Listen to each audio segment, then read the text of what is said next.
भाजप आहे मुंबईमध्ये उभं. आता भाजप हे धर्माचं राजकारण करतं, हिंदुत्ववाद्याचं राजकारण करतं आणि त्याच्याहून महत्वाचं बाबासाहेबांच्या संविधान संपवण्याचं राजकारण करतं. ज्या ज्या लोकांना संविधान संपवायचंय त्यांना आपण मतदान देणार का? ज्या लोकांनी लोकशाही संपवली त्यांना आपण मतदान देणार का? नाही. आणि दुसऱ्या बाजूला भाजपच्या लोकांना वाटतं की हिंदू धर्माचे तेच ठेकेदार आहेत, हिरमूळ धर्म तेच वाचू शकतात. मला एक सांगा, आपल्यापैकी कोणी हिंदू धर्माची ठेकेदारी दिली होती का भाजपला? नाही. ते स्वयंघोषित ठेकेदारी करतायत, त्यांना त्यांची ठेकेदारी करू दे, पण आपण त्यांना मत देणार का? नाही. आणि दुसऱ्या बाजूला आपल्या विरोधामध्ये आज ठाकरे बंधू उभे आहेत आणि ठाकरे बंधूंची आज युती झाली आणि त्यांनी नवीन एक, जसा ह्यांनी धर्माची ठेकेदारी चालू केली तसं ठाकरे बंधूंनी एक नवीन ठेकेदारी चालू केली, भाषेची ठेकेदारी, मराठी भाषेची ठेकेदारी. आता मला सांगा, आपल्यापैकी किती लोक इकडे मराठी आहेत? सर्व. आपल्यापैकी कोणीही ठाकरेंना मराठीची ठेकेदारी दिली होती का? नाही. ह्यांनी पण स्वयंघोषित ठेकेदारी उचलली, पण ती का उचलली हे सुद्धा आपण सर्वांनी समजून घेतलं पाहिजे.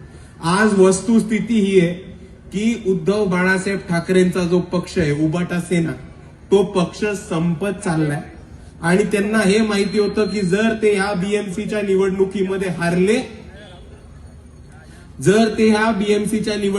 हारले तर त्यांचा पक्ष कायमस्वरूपी संपून जाणार आहे. आणि दुसऱ्या बाजूला त्यांचे भाऊ आहेत, त्यांचा तर पक्ष तसाही संपलाय.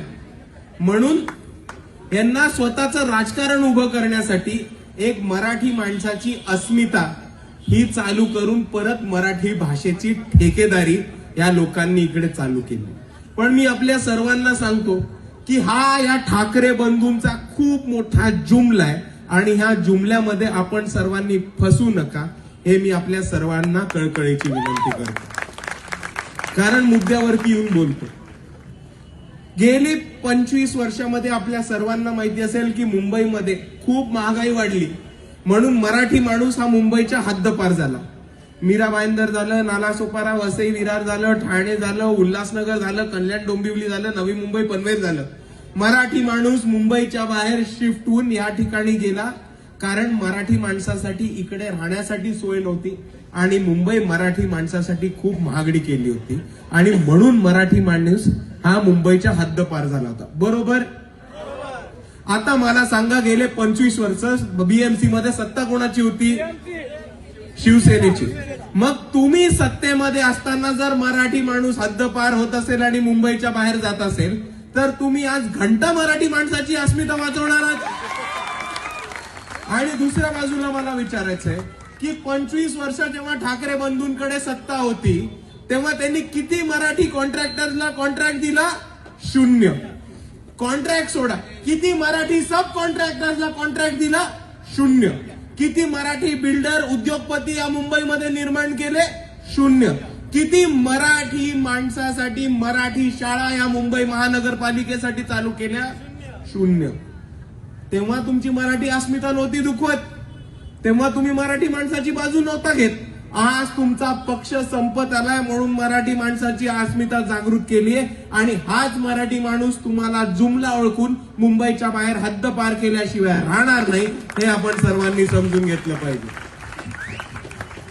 आणि दुसऱ्या बाजूला अजून एक गोष्ट समजून घ्या मित्रांनो, एक महत्वाची गोष्ट समजून घ्या की ठाकरे बंधूंचं हे नकली राजकारण आज तुमच्या समोर मी उघडच पाडतो. सगळं हे दोन्ही बंधू, राज ठाकरे, उद्धव ठाकरे, त्यांची 2 पोरं कुठल्या शाळेत गेली? English medium. मराठी मीडियम मध्ये गेली का? नाही. तेवढं तर नाहीच, त्या शाळेचं नाव काय? बॉम्बे स्कॉटिश. मुंबई स्कॉटिश शाळेचं नाव नाही, शाळेचं नाव काय? बॉम्बे स्कॉटिश. अरे स्वतःच्या शाळेचं नाव बदलता नाही आलं तुम्हाला, मराठी माणसाची अस्मिता काय वाचवायला निघालात? आणि दुसऱ्या बाजूला आपल्याला आठवत असेल की आदित्य ठाकरे पहिल्यांदा 2019 मध्ये निवडणुकीसाठी उभे होते की नव्हते? कुठनं उभे होते? वरळीमध्ये. वरळीमध्ये, अख्ख्या वरळीमध्ये बॅनर लागले होते. काय बॅनर लागले होते? काय बॅनर लागले होते? तिकडनं बोललं कोणतरी, काय बॅनर? केम छो वरळी. आता माझी मराठी कच्ची असेल, मला मराठी नीट नाही, मी मराठीचा ठेकेदार नाही, पण केम छो हा मराठी शब्द तर नाहीये. कुठला शब्द आहे? गुजराती. अरे हेच तर इतके वर्ष गुजरात्यांना शिव्या देत होते की गुजराती आपले प्रकल्प चोरतात, इंडस्ट्री चोरतात, बिझनेसेस चोरतात. संजय राऊत तर म्हटले गुजरातने एक वादळ पण चोरलं. आता जर तुम्ही गुजरात्यांच्या चोरीबद्दल इतके बोलताय तर मग केम छो वरळीचे बॅनर्स का लावले? कारण तेव्हा तुम्हाला गुजराती लोकांची मतं हवी होती. त्याच्याच नंतर प्रशांत किशोर नावाचे एक बिहारचे व्यक्ती आहेत जे आदित्य ठाकरेंचे पॉलिटिकल ऍडवायझर होते.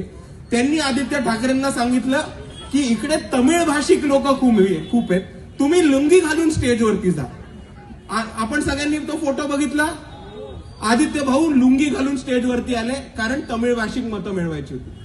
आता ह्यांच्याच आजोबांचा नारा होता की लुंगी भगाव पुंगी बजाव, आणि ह्यांचाच नातू लुंगी घालून स्टेजवरती येतो. तर किसकी पुंगी बजानी और किसको भगाने का? ज्या माणसाने सांगितलं लुंगी बगाव पुंगी बजाव, त्याचाच नातू स्टेजवरती लुंगी घालून येतो. का? कारण त्याला तमिळ माणसाची मतं हवी. त्याचाच नातू केम छो वरळीचे बॅनर लावतो. का? कारण त्यांना गुजराती मतं हवी आहेत. आणि आज त्यांचा पक्ष संपत आलाय म्हणून त्यांनी मराठी माणसाची अस्मिता जागा करण्याचा प्रयत्न केलाय. हे आपण सर्वांनी नीट समजून घेतलं पाहिजे. दुसऱ्या बाजूला इकडे मला माझ्या तमाम आंबेडकरवादी, शाहू फुले आंबेडकरवादी लोकांना एक प्रश्न विचारायचा आहे की आपल्यापैकी किती लोक हे चैत्यभूमीला 6 डिसेंबरला अभिवादन करायला जातात? हात वर करून दाखवा. सगळे जातात. आता मला सांगा, चैत्यभूमीच्या जस्ट बाहेर शिवाजी पार्क परिसर आहे आणि त्या शिवाजी पार्क वरती राज ठाकरेंचा बंगला आहे. आपण इतके वर्ष अभिवादन करायला जातो. दरवर्षीचा आपला अनुभव आहे की आपले भीम अनुयायी, फुले आंबेडकर शाहूवादी हे मोठ्या संख्येने चैत्यभूमीला अभिवादन करायला जातात. म्हणून हेच राज ठाकरेचे लोक आणि त्याचे नातेवाईक स्वतःच्या घराला कुलप, कड्या, खिडक्या बंद करून मोठ्या संख्येने दलित आणि बहुजन लोक त्यांच्या एरियामध्ये येतात. म्हणून माथेरान, महाबळेश्वर, लोणावळ्याला पळून जातात. बरोबर की नाही? आता आपण मराठी नाही होत का? आणि ते जे तिकडे राहतात शिवाजी पार्क परिसरामध्ये, ते कोण राहतात? ते काय परप्रांतीय नाही राहत, गुजराती नाही राहत, बिहारी नाही राहत, युपीची लोक नाही राहत, तमिळची लोक नाही राहत. कोण राहतं? मनुवादी मराठी लोक. आणि आज या मनुवादी मराठी लोक आपल्याला जातीवादी वृत्तीने हिरवतात आणि त्यांना आपली मतं पाहिजे म्हणून आपल्याला मराठी अस्मितेच्या नावाखाली एक करतात. पण ह्यांचा जातीवाद विसरू नका मित्रांनो. डॉक्टर बाबासाहेब आंबेडकर सुद्धा मराठी होते. त्यांना अभिवादन करणारे येणारे इतक्या लाखो करोडोच्या संख्येने येणारी लोक सुद्धा मराठी होते. आणि इतक्या मोठ्या संख्येने भीम अनुयायी येतात म्हणून तिकडनं पळून जाणारी जातीवादी लोक सुद्धा मराठी होती. हे आपण विसरू नका. आणि हेच बोलत असताना मित्रांनो, मला आपल्या सर्वांना काही गोष्टी आठवण करून द्यायची आहे. आपल्या सर्वांना खैरलांजी प्रकरण आठवतंय?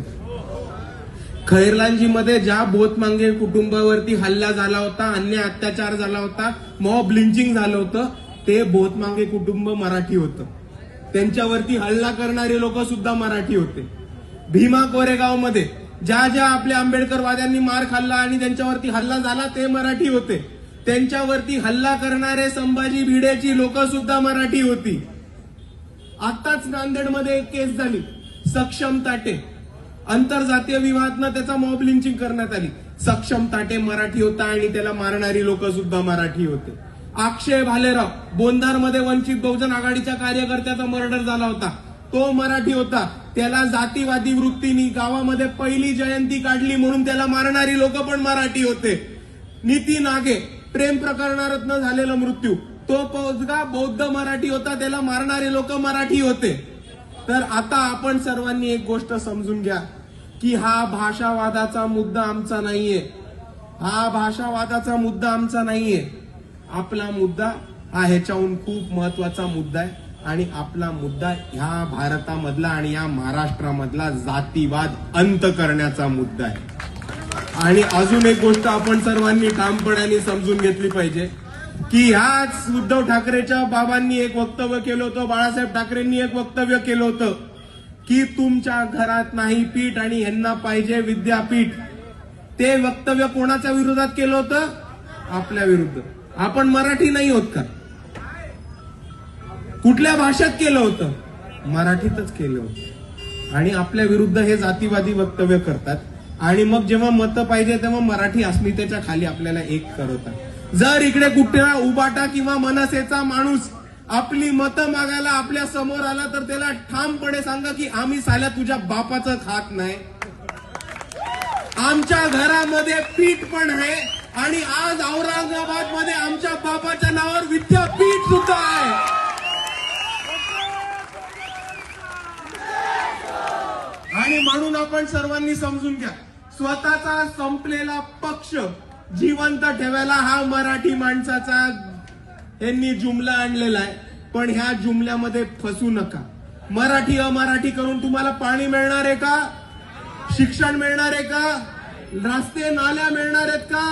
आरोग्य सेवा मिळणार आहे का? नाही। ह्याच्यामध्ये नुसतं पिढ्या बर्बाद होणार आहेत, दोन समाजामध्ये भांडणं होणार आहेत आणि ही भांडणं मिटवून सर्वांचा विकास करण्यासाठी आज वंचित बहुजन आघाडी आणि काँग्रेसची युती झालेली आहे। आणि मी आपल्या सर्वांना एवढीच विनंती करतो की या पर्यायाला आपण सक्षमपणाने मतदान करा आणि आम्ही एकत्र येऊन आपल्या सर्वांचा विकास करू।